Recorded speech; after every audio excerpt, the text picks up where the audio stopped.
자, 오늘은 오병이어의 재해석이라는 제목입니다. 자, 오늘 본문 잘 아시는 말씀이죠. 예수님께서 그 5천 명이나 되는 사람, 장정만 5천 명이겠죠. 그 여자 또 어린아이 합치면 5천 명 훨씬 뛰어넘겠죠. 그 많은 사람들을 그 물고기 2마리와 보리떡 5개로 배에 분리 먹이셨다. 그리고 먹이신 다음에 그 남은 수가 또 12광줄이나 남았다. 어떤 그 이야기를 잘 담고 있는 이야기입니다. 이 오병이어의 이적뿐만 아니라 성경을 보시면은 예수께서 행하신 이적들이 굉장히 많이 기록되어 있습니다. 그 수많은 이적들을 기록하신 이유, 또 그 수많은 이적들이 기록된 이유, 여러 가지로 말할 수 있겠지만요.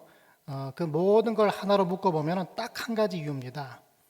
그 한 가지 이유가 뭔가 하면요. 바로 그 이적을 경험한 사람들, 목격한 사람들로 하여금 예수가 하나님의 아들 되심을 믿게 하려 하기 위함이다. 또 그 이적을 통해서 하나님의 아들 되심을 드러내고 믿게 할 뿐만 아니라 사람들로 하여금 그 예수를 붙잡고 예수를 믿게 하기 위함이다. 그 목적이 바로 수많은 이적들을 행하신 단 한 가지 목적, 이유라는 것입니다. 자, 그렇다면요, 이 오병이어의 그 이적을 통해서 과연 방금 말씀드렸던 그 목적이 이루어졌는가 보시면은 이루어지지 않았습니다. 왜냐하면 이 이적 직후에 사람들의 반응이 어떻게 나오나 보니까 14절, 15절을 이렇게 말하고 있습니다. 제가 읽어드리겠습니다. 그 사람들이 예수께서 행하신 이 표적을 보고 말하되 이는 참으로 세상에 오실 그 선지자라 하더라. 그러므로 예수께서 그들이 와서 자기를 억지로 붙들어 임금으로 삼으려는 줄 아시고 다시 혼자 산으로 떠나가시니라. 자, 뭐라고 말씀드렸습니까? 이적 행하심의 목적은 예수의 하나님 아들 되심과 구원자 되심을 믿게 하려 함이다 말씀을 드렸는데, 지금 이 사람들은 예수를 어떻게 이해하고 있습니까? 선지자로 봤다는 것이죠. 쉽게 말하면 선지자들 중에 하나로 봤다는 것입니다. 왜냐하면 전에도 말씀드린 것처럼 이 사람들은 예수를 아직까지 어떻게 보고 있었습니까? 아직까지도 자신들을 로마의 압제로부터 해방시켜줄 정치적인 리더, 정치적인 메시아, 정치적 선지자로 봤기 때문입니다. 그리고 지금 이 이적을 통해서는요, 그 일방적인 맹신, 그 잘못된 이해가 더 굳어졌다라고 볼 수가 있다는 것입니다. 쉽게 말하면 저분이 저런 능력까지 행하셔? 우리를 로마의 압제로부터 풀어줄 저분이 저런 능력까지 행하시네. 이렇게 됐다는 것입니다. 그러니까 하나님의 아들이시오 구원자 이게 아니라 우리를 해방시켜줄 그 정치적 리더가 저런 능력까지 행하시네. 이 사람들이 예수를 따라왔던 그 애시당초의 의도, 그 목적도 사실은 어떤 거였습니까? 저 위에 가시면 2절을 보니까 큰 무리가 따르니 이는 병자들에게 행하시는 표적을 보았음이로라. 큰 이적을 행해 오셨기 때문에 많은 무리들이 따라왔다는 것이고, 거기에다가 더 큰 이적, 오병이어의 이적을 행하니까 예수가 정치적 메시아 맞다, 선지자들 중에 하나다, 그 일방적인 맹신과 그 잘못된 이해가 더 굳어졌다는 것입니다. 그러니까 말씀드린 것처럼 이적을 행하신 목적이 여기서 이루어지지 않았다는 것입니다. 자, 여기서 우리가 지난주에 말씀드린 것처럼 똑같은 걸 볼 수가 있습니다. 최초의 마음가짐, 이 사람들이 원래 어떤 목적, 어떤 의도를 가지고 어떤 기본값을 가지고 어떤 틀을 짠 채 예수를 따라왔는가, 이게 정확히 적용될 수가 있습니다. 왜냐하면 그 틀과 마음가짐과 기본값이 예시당초 가지고 나와야 될 예수를 따라왔던 그 의도와 목적이 예수께서 원하시는 의도와 목적과 맞지 않으면 아무리 놀라운 이적을 목격했더라도, 아무리 능력과 생명의 말씀을 듣더라도 결국엔 어떻게 됩니까? 내 자의로 해석을 하게 되기 때문입니다. 자, 그래서 그렇지 않기 위해서는요, 우리가 지난 수요 예배 때 말씀드렸던 것처럼 우리는 예수를, 우리는 말씀을, 우리는 예배 때 늘 깊이 생각하는 훈련이 되어야 한다 말씀을 드렸습니다. 깊이 생각할 줄 아는 훈련, 이게 참 필요하다 말씀을 드렸습니다. 어떤 생각이라 그랬습니까? 하나님께서 왜 하필 저 말씀을 오늘 내게 들려주실까? 저 말씀과 내 지금 삶의 어떤 문제들, 내 상황들과 과연 어떤 연관성이 있는가? 그렇다면 그 연관성을 따져보면서 그 말씀을 내 상황과 내 삶에 어떤 식으로 적용할 수 있을까? 이 세 가지 질문이 바로 깊이 생각할 줄 아는 예배로 우리를 이끌어 준다는 것입니다. 하지만 이 무리들은 여전히 그 생각이 아니라 자기 욕망이 중심이 된 목적, 그 의도, 이게 앞서다 보니까 아무리 놀라운 이적을 경험하고 아무리 놀라운 말씀을 듣는다고 할지라도 그 이적 행하심의 목적과 전혀 연결이 되지 못했다는 것입니다. 우리는 생각해야 합니다. 깊이 생각해야 합니다. 물어봐야 합니다. 왜 하필 저 말씀을 들려주실까? 저 말씀과 내 삶과 내 상황 무슨 연관성이 있는가? 그 연관성을 가지고 어떻게 저 말씀을 내 삶과 내 상황 가운데 적용할 수 있을까? 늘 이 질문을 통해서 하나님 말씀을 깊이 생각하는 예배를 드릴 수 있어야 한다는 것입니다. 자, 이 무리들뿐만 아니라 사실 제자들도 별 다를 바 없었습니다. 예를 들면 이 오병이어의 놀라운 이적의 과정들 가운데 예수께서 그 제자들 가운데 빌립이란 제자를 슬쩍 떠보시는 장면이 나옵니다. 그때 빌립의 반응이 어땠나 보니까요, 5절, 6절, 7절을 같이 보도록 하겠습니다. 5절, 6절, 7절 같이 읽습니다. 시작. 예수께서 눈을 들어 큰 무리가 자기에게로 오는 것을 보시고 빌립에게 이르시되 우리가 어디서 떡을 사서 이 사람들을 먹이겠느냐 하시니, 이렇게 말씀하심은 친히 어떻게 하실지를 아시고 빌립을 시험하고자 하심이라. 빌립이 대답하되 각 사람으로 조금씩 받게 할지라도 200데나리온의 떡이 부족하리이다. 자, 뒤에 나오는 안드레란 제자도 마찬가지입니다. 베드로 형제였죠. 이 8절 9절을 같이 읽습니다. 시작. 제자 중 하나 곧 시몬 베드로의 형제 안드레가 예수께 여짜오되 여기 한 아이가 있어 보리떡 5개와 물고기 2마리를 가지고 있나이다. 그러나 그것이 이 많은 사람에게 얼마나 되겠사옵나이까. 자, 빌립이 각 사람으로 조금씩 받게 할지라도 200데나리온의 떡이 부족합니다. 안드레가 그러나 그것이 이 많은 사람에게 얼마나 되겠습니까? 다 뭡니까?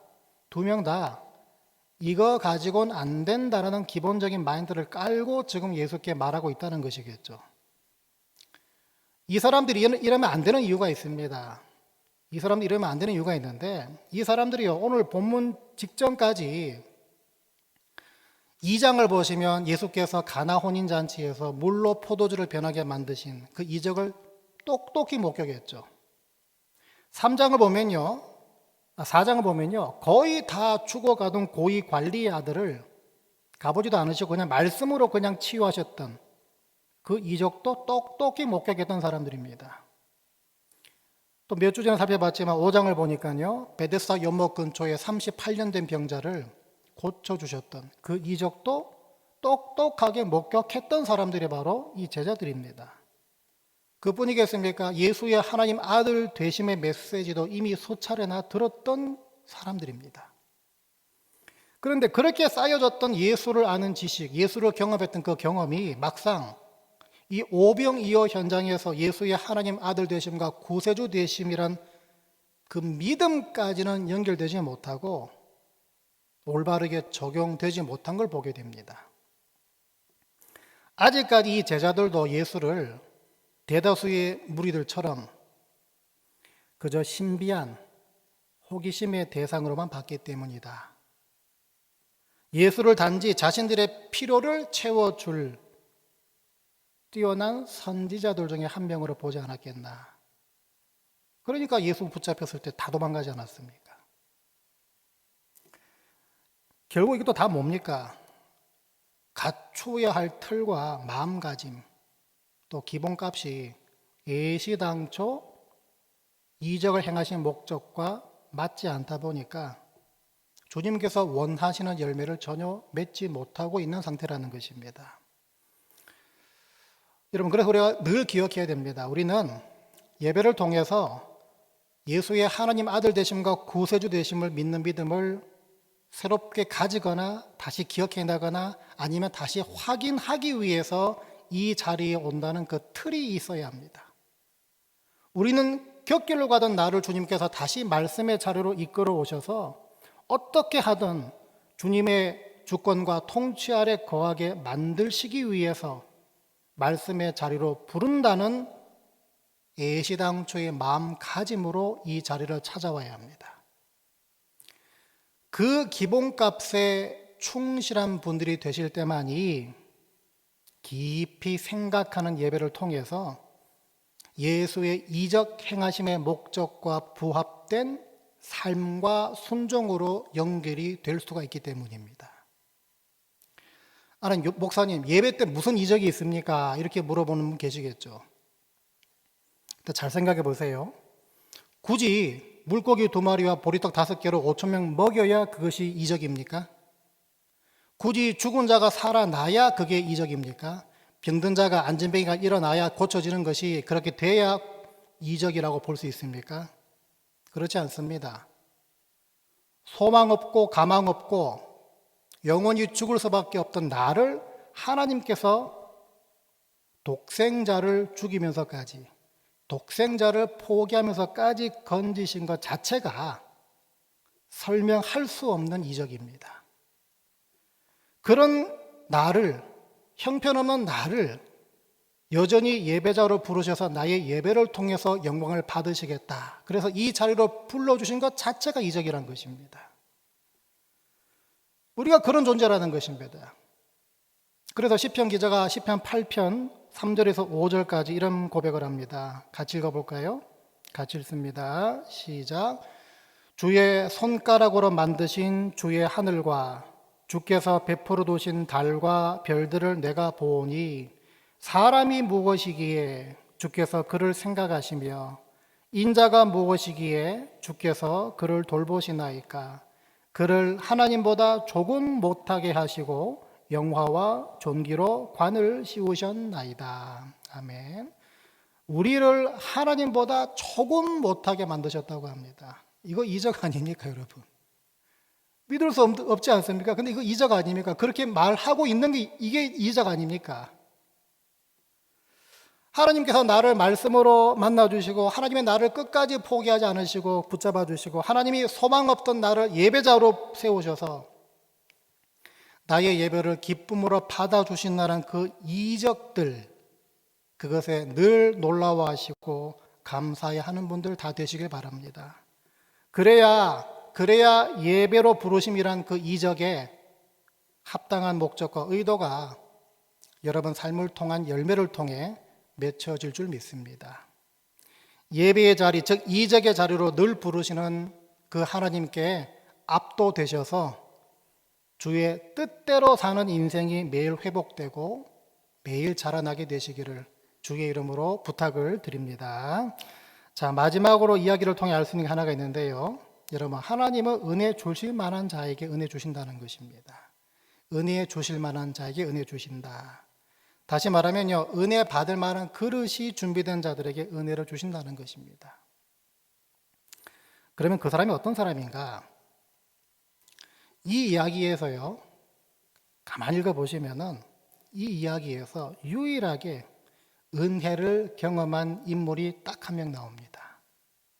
누굽니까? 바로 보리떡 5개와 물고기 2마리를 주님께 드린 어린 아이입니다. 이 아이의 믿음이 대체 어떤 믿음이었길래 그런가 보시면은 한마디로 계산이 없는 믿음입니다. 계산하지 않는 믿음, 재보지 않는 믿음. 우린 그걸요, 순전한 믿음, 깨끗한 믿음, 온전한 믿음 이렇게 부르기도 하고 또 어린 아이의 특성상 겸손한 믿음이라고 말하기도 하겠죠. 순전하고 깨끗하고 계산하지 않고 재보지 않는 겸손한 믿음.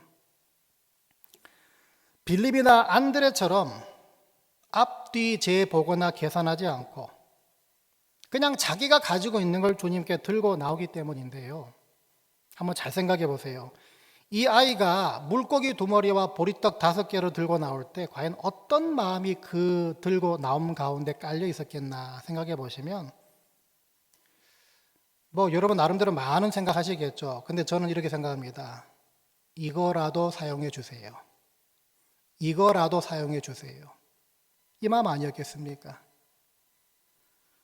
양이 많고 적음이 아니라 그냥 내가 가진 게 이것밖에 없으니까 이걸 사용하셔서라도 그냥 주님의 일을 이뤄주세요. 이거라도 사용해 주세요. 이거 아니겠습니까?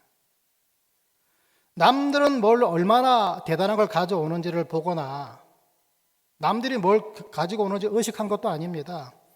그냥 이걸 들이내밀 때 과연 주위 사람들은 어떻게 생각할지, 이걸 가지고 나갈 때 막상 예수께서 어떻게 평가하실지 이것조차 생각하지 않고 나온 믿음입니다. 그냥 배고픈 사람들을 먹이겠다 하셨으니까 먹일 음식이 필요한 상황에서 주님께서 먹일 계획이 있다 그러셨으니까 그냥 이거라도 사용해 주세요. 그냥 이 생각으로 나온 것입니다. 계산하지 않는 것이죠. 빌립인 안드레처럼 따져보지 않는 것입니다.